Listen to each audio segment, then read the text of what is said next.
도망치는 무인들의 구두발 소리가 완전히 멀어지자 비경 중심부의 거대한 천연 공동에는 묵직한 물방울 소리만이 맴돌았다. 명호는 품속에서 주머니에 챙겨두었던 투박한 잿빛 돌멩이를 다시 꺼내들었다. 자, 이제 시끄러운 파리떼도 다 치웠으니 선인 영감님, 진짜 유산을 확인할 시간입니다. 그가 헐렁한 걸음으로 다가간 곳은 번쩍거리던 황금 비석이 아니라 간자들이 엎드려 피를 모으던 제단 바로 뒤편에 투박하고 허름한 암벽 구석이었다. 명호는 집신 끝으로 이끼 낀 틈새의 흙먼지를 대충 걷어내더니 돌멩이를 벽면에 파인 작고 둥근 홈에 툭 끼워 넣었다. 돌멩이가 맞물리는 맑은 파여름과 함께 투박해 보이던 암벽 표면에 은은한 옥빛 도문이 거미줄처럼 피어올랐다. 이어서 300년간 숨겨져 있던 벽수선인의 진짜 비밀 재단실이 무거운 소리를 내며 회전에 열렸다. 우와, 여기 진짜 방이 숨어 있었네. 당수소가 눈을 반짝이며 안으로 뛰어들어갔고 홍계 역시 타구봉을 쥐고 조심스레 뒤를 따랐다. 안쪽은 사람 7, 8명이 들어서면 가득 찰 만큼 아담한 석실이었다. 방 한가운데에는 옥돌로 깎은 연꽃 문양의 대자가 놓여 있었고 그 위에 숭산 대짐에게 맑은 기운을 응축한 백옥봉 마결개석이 청명하게 빛나고 있었다. 바로 마교에 억눌린 마귀를 정화하고 지탱하는 칠성복마진의 진짜 세 번째 중심축이었다. 명운이 대좌 옆 바닥에 다가서자 옥돌 표면에 벽수선인이 굳은 손길로 새겨놓은 마지막 글귀들이 눈에 들어왔다. 유능제강, 순리이행, 탐욕을 버리고 맑은 바람의 이치를 깨우친 자만이 이진식의 주인이 될 자격이 있노라. 거참, 선인 영감님 글씨체 아주 꼬장꼬장하네.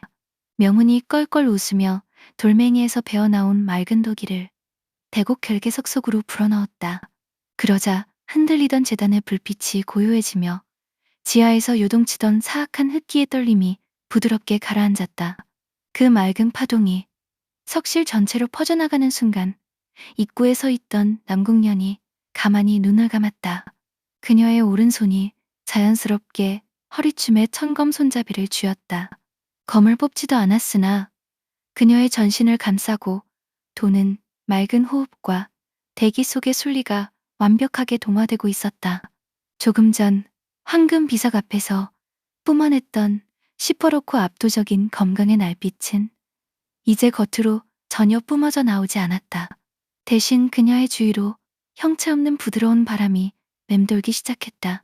살기가 완벽히 씻겨나간 생동감 넘치는 맑은 기운. 바로 진정한 거미의 완성이었다. 남궁세가의 차갑고 한 얼음 검로가 명운의 유수를 거치면서 꺾이지 않는 춘풍과도 같은 청풍거미로 완전히 거듭난 것이다. 남궁년이 눈을 뜨며 맑게 미소 지었다. 도사님, 이제 알겠습니다. 강함이란 남을 베기 위해 나를 세우는 것이 아니라 스스로를 맑게 비워 흐르는 순리와 하나가 되는 것임을. 아이고, 우리 소적께서 이제 검으로 시까지 쓰시겠습니다. 아주 검술이 신선의 경지에 다다르고 있습니다. 명운이 엄지손가락을 치켜 세우며 호들갑을 떨었다. 하지만 그 평화로운 깨달음의 시간은 그리 길지 않았다. 갑자기 벽수동천 전체가 지진이라도 난 듯 격렬하게 요동치기 시작했다. 천장의 종유석들이 떨어져 내리고 바닥 흙석이 사방에서 쩍쩍 갈라졌다. 도사형님, 딴이 꺼집니다. 홍계가 중심을 잃고 비틀거리며 외쳤다. 그의 귀 끝에 비경 바깥쪽 입구 통로마다 연속으로 터져나오는 거대한 뇌관 파손음이 잡혔다. 명운의 눈매가 순간 서늘하게 가라앉았다. 쥐새끼들이 준비를 마쳤구만. 혈령맹해지십니까? 남궁년이 검집을 잡으며 물었다. 예, 놈들의 진짜 간자들은 처음부터 결계석을 훔치거나 부수는 게 목적이 아니었습니다. 무인들을 미끼로 밀어넣고 우리가 안에서 지맥을 정화하는 사이 이 고대 유적의 외곽 기둥마다 사악한 폭파 화약들을 잔뜩 매설해 둔 겁니다. 지하에 갇힌 마귀를 직접 풀지 못하자 아예 숭산 비경 전체를 무너뜨려 천하 고수들과 칠성복마진의 재단을 통째로 산채로 매몰시키려는 혈영맹 수뇌부의 극악무도한 흉기였다. 입구 쪽 돌문 통로가 붕괴하며 거대한 바위더미들이 쏟아져 들어왔다. 탈출 통로가 무서운 속도로 지워지고 있었다. 홍계, 꼬마 아가씨 데리고 저쪽 좁은 수로 틈새로 먼저 뛰십시오. 거긴 아직 바위가 안 무너졌습니다. 명운이 소매를 떨쳐 태극이 기운으로 쏟아지는 바위더미를 옆으로 걷어내며 소리쳤다. 형님은? 전 소저랑 뒤쪽 돌문 지지대 확인하고 바로 가겠습니다. 얼른 뛰십시오. 홍계가 당소소를 허리춤에 끼고 필사적으로 지하수로 쪽으로 몸을 던졌다. 하지만 그들이 수로로 빠져나간 직후 가장 거대한 천연 바위벽이 중앙재단실 앞을 덮치듯 무너져 내렸다. 흙먼지가 시야를 완벽히 덮었다. 엄청난 파열음과 함께 벽수동천의 모든 빛이 꺼지고 명운과 남궁녀는 붕괴하는 지하 깊은 곳, 완벽하게 차단된 어두운 재단 밀실 안쪽에 단둘이 고립되고 말았다. 길을 찢는 파열음과 함께 벽수동천의 천장과 통로가 남김없이 무너져 내렸다. 사방을 채우던 야광주의 불빛마저 쏟아진 돌더미에 파묻히며 숭산비경 최신부 재단실은 눈앞에 손가락조차 보이지 않는 칠흑 같은 어둠 속에 잠겨버렸다. 요란하게 울리던 낙석 소리가 잦아들자 귓가를 채운 것은 오직 무겁고 차가운 침묵뿐이었다. 소저, 다치신 곳은 없습니까? 어둠 속에서 명운의 차분하고 낮게 가라앉은 음성이 들려왔다. 평소 특유의 과장되고 가벼운 촌극 어조에서 웃음기가 가신 온전히 깊고 정돈된 목소리였다. 남궁녀는 기침을 삼키며 손으로 바닥을 짚었다. 저는 무사합니다. 당소저와 홍계는 제때 탈출했겠지. 예, 두 사람은 돌더미가 입구를 덮치기 전에 수로 틈새로 빠져나갔습니다. 녀석들 발걸음이 빠르니 무사히 산 아래로 내려갔을 겁니다. 남궁녀는 안도의 한숨을 내쉬며 허리춤에 청검을 고쳐 잡았다. 자리에서 일어나 앞쪽 출구로 향하려 했으나 명운의 발끝이 소리 없이 다가와 그녀의 앞을 막았다. 돌더미가 꽤 두껍게 쌓였습니다. 힘으로 부수려 하면 위쪽 지지대까지 쏟아져 내려 이 방 전체가 묻힙니다. 남궁년이 손을 뻗어 출구 쪽 바위를 만져보았다. 틈새 하나 없이 맞물린 수십 톤 중량의 바위벽이 겹겹이 가로막고 있었다. 게다가 붕괴와 함께 외부와 통하던 공기구멍마저 막혀버렸는지 석실 내부의 산소가 조금씩 희박해지며 숨이 답답해져 왔다. 차가운 지하수로의 습기와 한기가 얇아진 공기를 타고 매섭게 스며들었다. 전투에서 서무한 내공에 더해 밀폐된 공간의 한기가 겹치자 남궁련의 어깨가 미세하게 떨리기 시작했다. 쯧쯧, 비단옷이 보기엔 고와도 보온에는 젬병이라 말씀드리지 않았습니까? 옷자락 소리가 나더니 어둠 속에서 명운의 따뜻한 체온이 남궁련의 곁으로 다가왔다. 명운이 자신의 헐렁하고 두꺼운 구름 문양 도포를 벗어 남궁련의 가녀린 어깨 위에 빈틈없이 덮어주었다. 도사님, 이러시면 도사님께서 한귀를 받으십니다. 헤이, 전 무당산 새벽 설이 맞으며 마당 쓸던 몸이라 이 정도 서늘함은 시원하기만 합니다. 소자나 감기 걸려서 콧물 흘리지 마십시오. 다시 평소에 뺀질거리는 투로 돌아온 명운이 남궁련의 옆 바닥에 나란히 기대어 앉았다. 어둠과 정적 속에서 두 사람 사이의 간격은 한 뼘도 채 되지 않았다. 시각이 차단되자 후각과 청각이 더욱 선명하게 살아났다. 명운의 낡은 도포에서 풍겨오는 맑고 청량한 도가 차 향기가 남궁련의 호흡을 부드럽게 감싸 안았다. 명운의 손바닥이 남궁련의 떨리는 오른손 손등 위에 살포시 내려앉았다. 단순히 완력으로 쥐는 투박한 손길이 아니었다. 손끝의 가장 정교한 기점 타격만으로 상대의 기혈 통로를 짚어내는 도법의 연장선이었다. 명운의 손바닥에서 흘러나온 따스하고 순수한 도기가 남궁련의 합곡혈을 타고 들어가 전신의 굳은 혈맥을 온천물처럼 녹여주었다. 남궁련은 얼어붙었던 호흡이 깊고 편안하게 풀리는 것을 느끼며 가만히 눈을 감았다. 도사님의 기운은 참으로 신기합니다. 곁에만 있어도 세상의 모든 소음과 살기가 눈 녹듯 사라집니다. 소적께서 제 게으른 도포자락에 너무 익숙해지신 탓입니다. 나중에 본가로 돌아가시면 이 촌구석 도사가 끓여주던 맹물차 맛이 그리워서 어쩌실랍니까? 그럴 일은 없을 것입니다. 남궁년의 목소리가 어둠 속에서 단호하게 한갈림 없이 울렸다. 낙양에서 분명 말씀드렸습니다. 저는 이제 가문에 닫힌 성벽으로 돌아가지 않습니다. 당신이 걷는 맑고 유연한 순리의 길에 평생 동행하겠다고 한 맹약은 거짓이 아닙니다. 명호는 잡고 있던 남궁년의 손을 가만히 감싸쥐었다. 대답 대신 건넨 그 정교하고 따스한 압력 속에는 어떤 열 마디 말보다 짙은 신뢰와 애정이 담겨 있었다.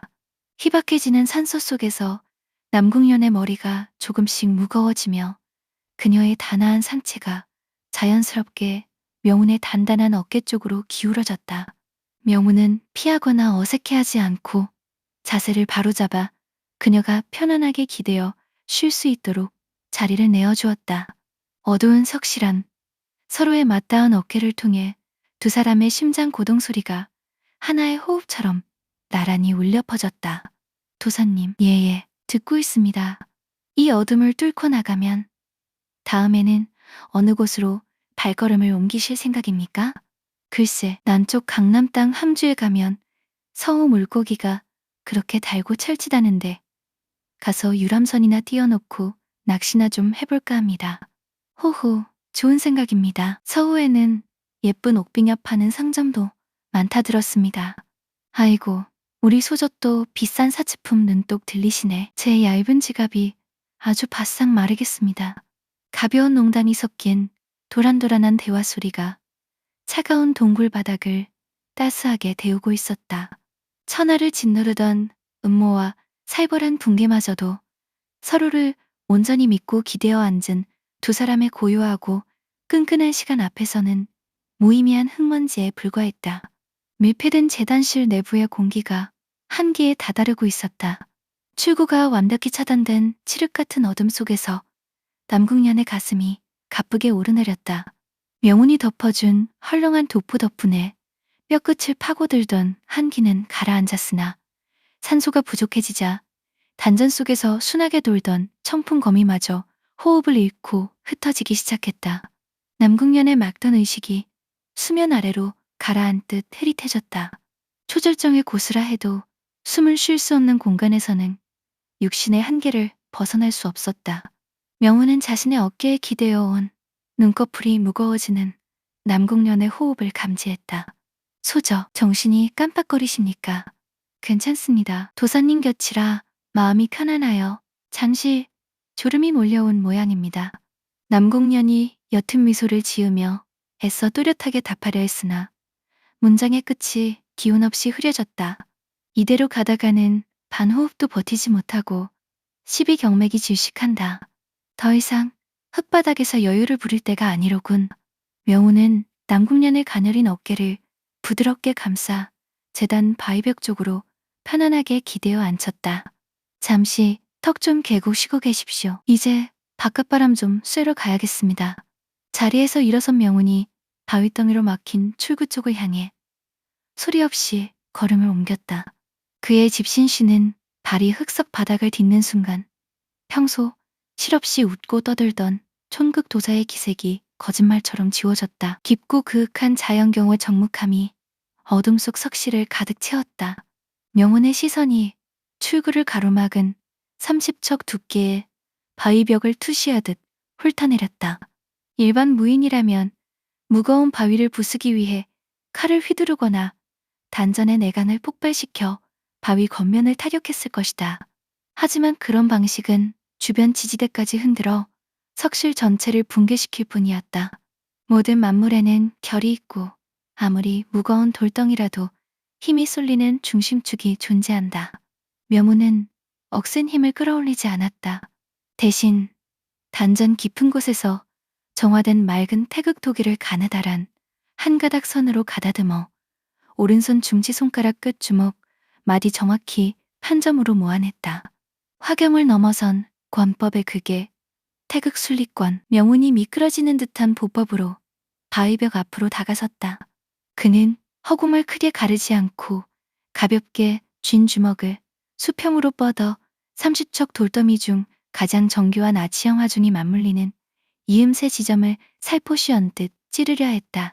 열려라. 명운은 낮고 정돈된 음성과 함께 그의 정권 끝이 바위벽 틈새에 부드럽게 닿았다. 요란한 폭발음이나 요동은 없었다. 단지 명운의 손끝에서 뻗어나간 정교하고 유연한 진력이 지렛대의 이치를 타고 30척 두께의 바위 내부를 관통했을 뿐이었다. 돌덩이 내부에서 얽혀있던 힘의 균형점이 단 한 번의 타격에 의해 완벽하게 비틀렸다. 기이한 일이 벌어졌다. 명운의 주먹이 닿은 지점부터 시작하여 천근만근 무거워 보이던 30척 암벽이 마치 잘 마른 모래성처럼 소리 없이 가루가 되어 흘러내리기 시작한 것이다. 파편 하나 튀지 않고 오직 정밀한 파동만으로 바위의 결을 가루로 쪼개버리는 극도의 화후였다. 마침내 두꺼운 벽돌더미가 모래처럼 무너지며 전방 통로를 향해 어른 두 사람이 나란히 걸어나갈 수 있는 반듯하고 정갈한 길이 뚫렸다. 바깥 수로에서 불어오는 시원하고 청량한 바람이 뚫린 구멍을 타고 재단실 안으로 밀려 들어왔다. 흑! 신선한 공기가 닿자 의식을 잃어가던 남궁년이 맑은 호흡을 깊게 들이켜며 눈을 번쩍 떴다. 그녀의 눈앞에 펼쳐진 광경은 믿을 수 없는 기적이었다. 조금 전까지 첩첩산중처럼 입구를 가로막고 있던 묵직한 바위벽이 고운 흙가루가 되어 양옆으로 얌전히 쌓여 있었고 그 중앙에 도포자락을 펄럭이며 서 있는 명운의 뒷모습이 환한 수로 빛을 받고 있었다. 칼도 사용하지 않고 오직 정권 단 한 번으로 30척 암벽을 모래로 만들어버리시다니. 주변 흙먼지 하나 흩날리지 않는 저 완벽한 통제력은 진정 사람이 도달할 수 있는 무예인가. 남궁년은 전율하며 자리에서 일어섰다. 단전 속 청풍거미가 다시금 힘차게 회전하며 생기를 되찾았다.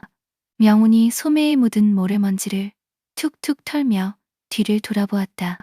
그의 볕에 그을린 얼굴에는 어느새 다시 해벌쭉한 반달 눈웃음이 돌아와 있었다. 아이고, 바람길을 뚫으니 아주 뼛속까지 시원합니다. 소저, 흙먼지 마시기 전에 얼른 바깥으로 나가십시다. 명운이 먼저 뚫린 모래길 밖으로 발을 내디디며 손을 내밀었다. 남궁년은 명운의 어깨 위에 덮여있던 구름 문양 도포를 정돈에 돌려주며 그의 굳은 손을 굳게 맞잡았다. 예, 도사님 함께 가시지요. 두 사람이 잡은 손을 나란히 한 채 무너진 벽수동천 비경 밖으로 걸어 나왔다.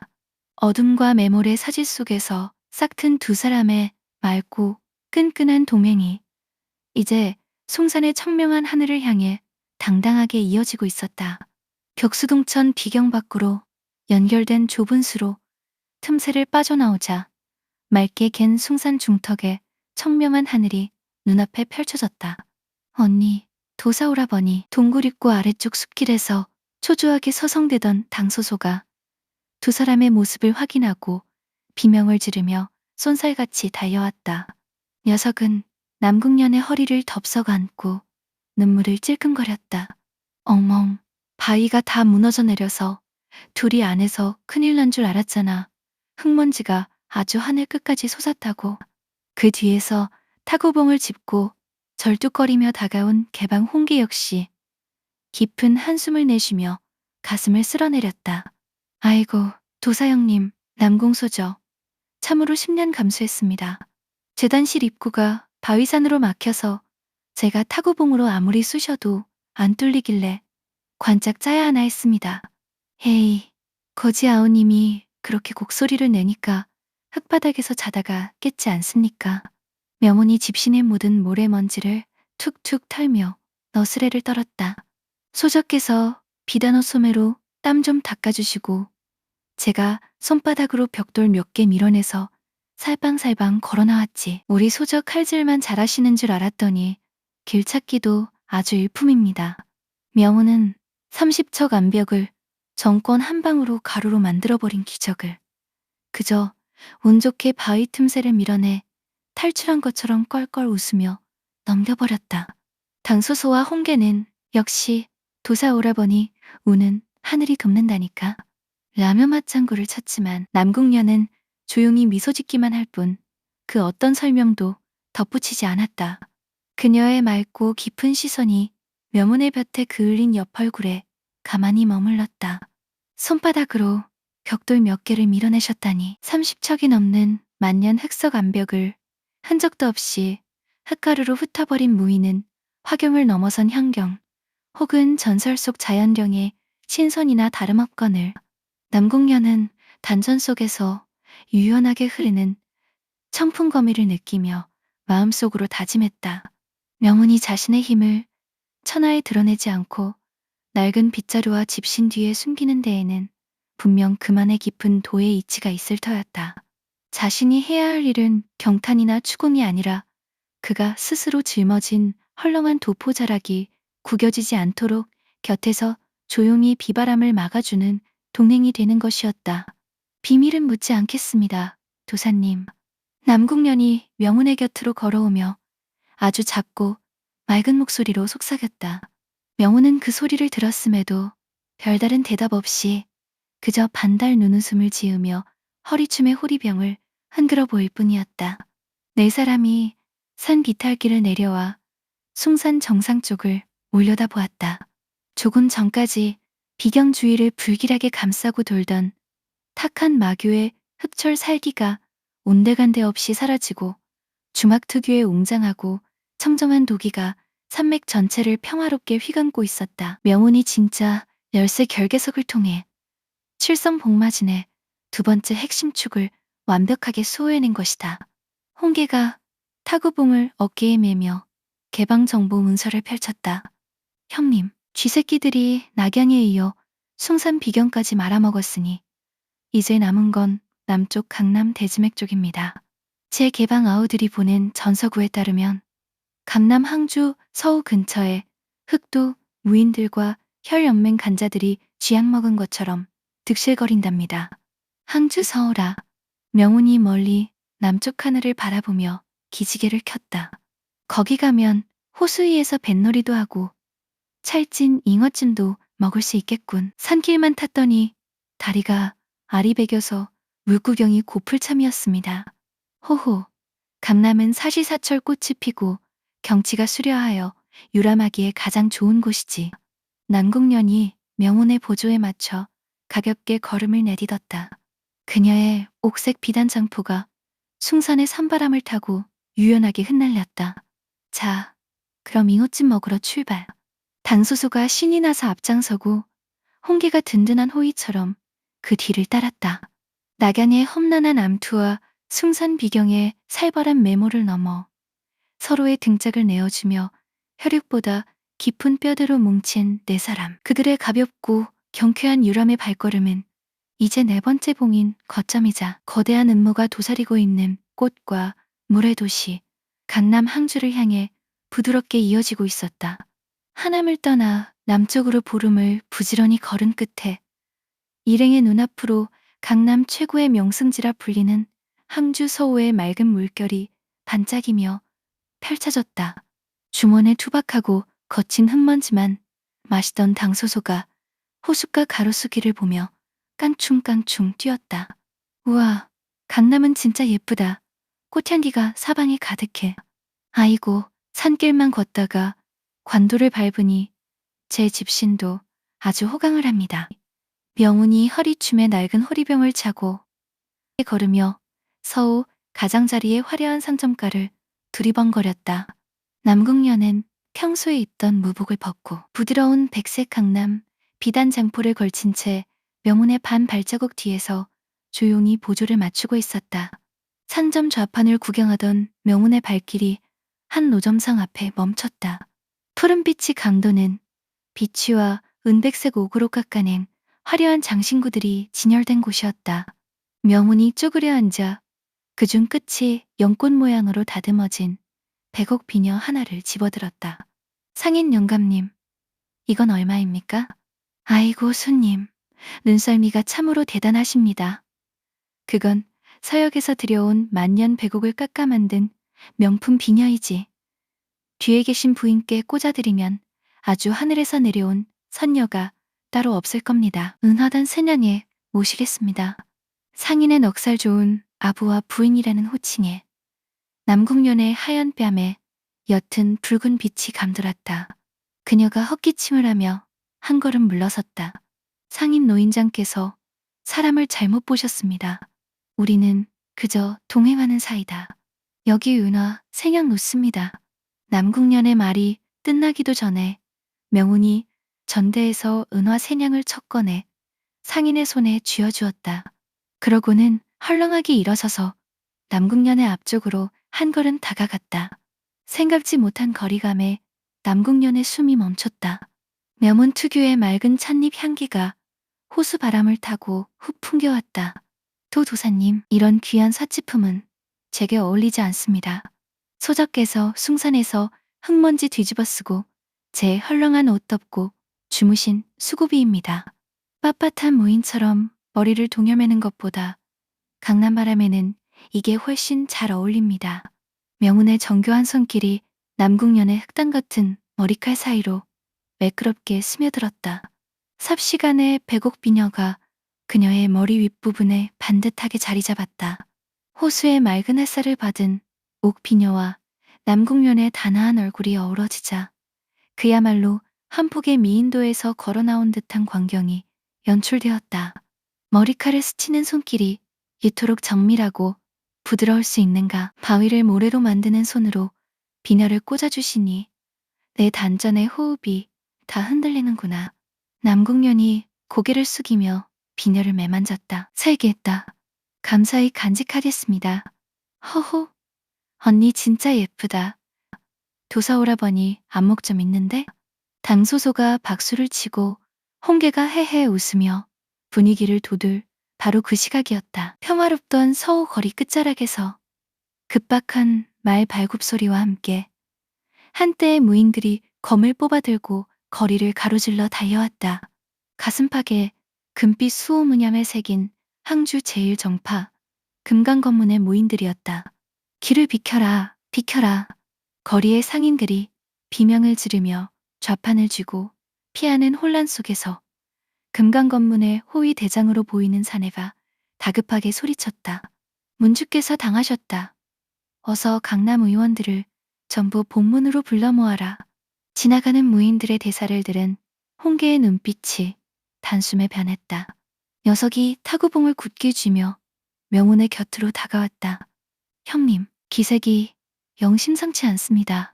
제가 어제 낙양 지부에서 넘어온 첩보를 확인했을 때 이 강남 일대에서 밤마다 정파 중소 문파 수장들이 소리 없이 살해당하는 괴사건이 벌어지고 있다 들었습니다. 연쇄 암살이라.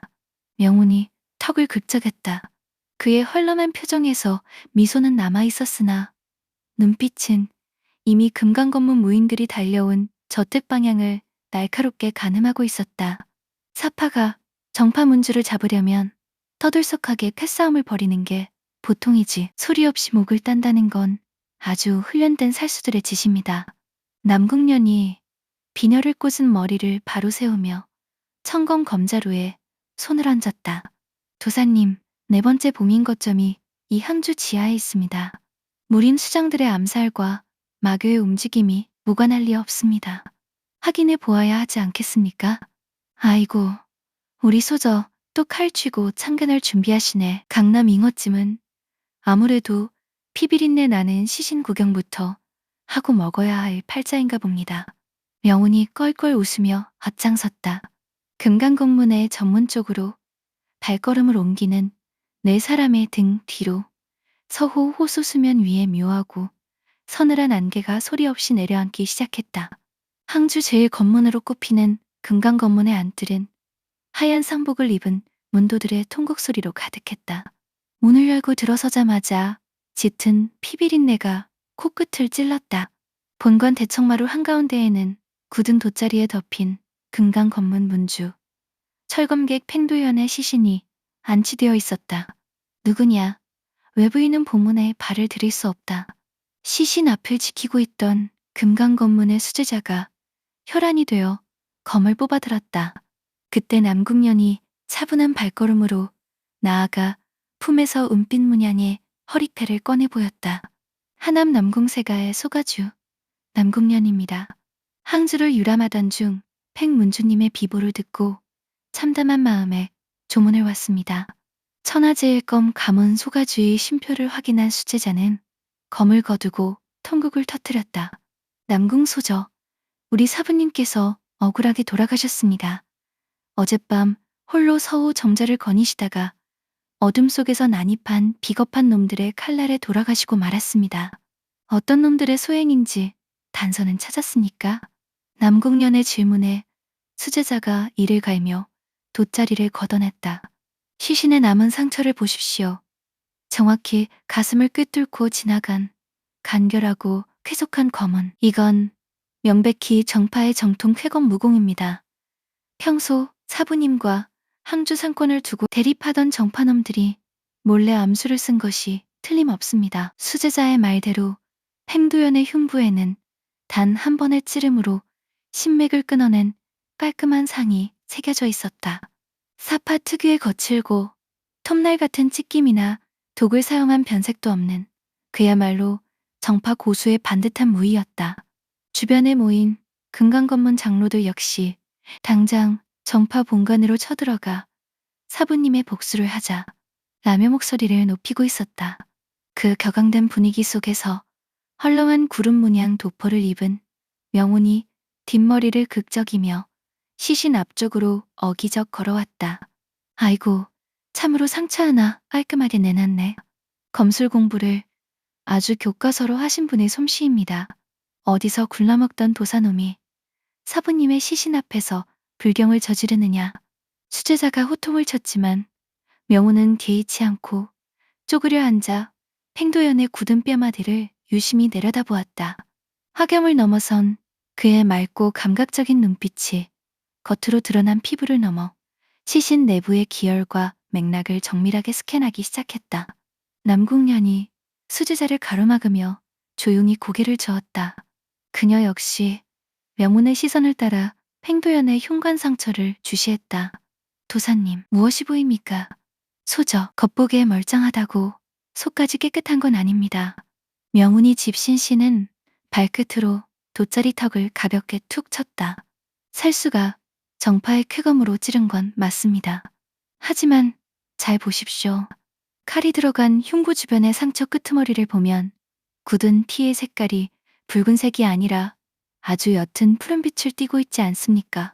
과연 명운이 가리킨 상처 중심부를 자세히 살피자 절개된 뼈와 살점 안쪽 깊은 곳이 얼음장처럼 차갑게 굳어 미세한 청색을 띠고 있었다. 일반적인 의원이나 정파 무인의 눈에는 핏기가 가신 시신 특유의 현상으로 보일 수 있는 미세한 흔적이었다. 이건 한기입니까? 그냥 한기가 아니죠.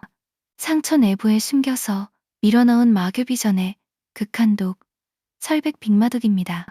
명운이 정교한 손가락 끝으로 상처 겉면을 짚어내자 시신 속에서 미세하게 남아있던 한기가 은가루처럼 거리며 흩어졌다. 칼은 정파의 반듯한 쾌건 흉내를 냈지만 검 끝에는 살을 찌르는 순간 뼈와 내장을 단숨에 얼려버리는 마교 최강 살수 조직의 빙독을 입혀놨네. 정파, 양반들이 언제부터 마교독을 썼답니까? 금강검문의 장로들과 수제자는 명운의 설명에 입을 다물지 못했다. 개방 홍계가 타구봉을 바닥에 구르며 이새로 숨을 내뱉었다. 형님 말씀이 맞습니다. 혈련맹 직속의 전문 살수부대, 흑사대 놈들의 수법입니다. 겉으로는 정파 간의 원한으로 위장해서 서로 칼부림을 벌이게 만들고 뒤에서 강남의 지맥과 상권을 한꺼번에 삼키려는 흉기였던 겁니다. 남궁년의 눈매가 서늘하게 굳었다. 어리석게 정파와 싸웠다면 강남 정파는 스스로 자멸할 뻔했습니다. 쥐새끼들이 아주 대가리를 잘 굴렸습니다. 명운이 바닥에서 일어서며 도포 옷깃을 툭툭 털어냈다. 그의 볕에 그을린 표정 속에서 쾌활한 웃음기가 가라앉고 묵직하고 정돈된 안건이 흘렀다. 이 항주 서호 밑바닥에 네 번째 칠성 복마진의 결계가 숨어있지. 강남 무인들이 자기들끼리 싸우느라 정신이 빠진 틈을 타 봉인을 부수려는 짓거리입니다. 명호는 조의를 표하듯 시신을 향해 가볍게 고개를 숙이고는 출구 쪽을 가리켰다. 자, 시신 구경은 끝났으니 진짜 살수놈들 얼굴이나 보러 갈까? 놈들이 썼다는 빙독은 물기가 많은 곳에서 가장 다루기 쉬운 법, 서호 호수 한가운데가 놈들의 본거지일 겁니다. 네 번째 거점을 둘러싼 치밀한 이간질의 꼬리가 밟혔다. 일행은 강남 전파의 위기를 막고 마교 최강 살수단을 상대하기 위해 서호의 넓은 물결 위를 떠다니는 화려한 유람선으로 발걸음을 옮겼다.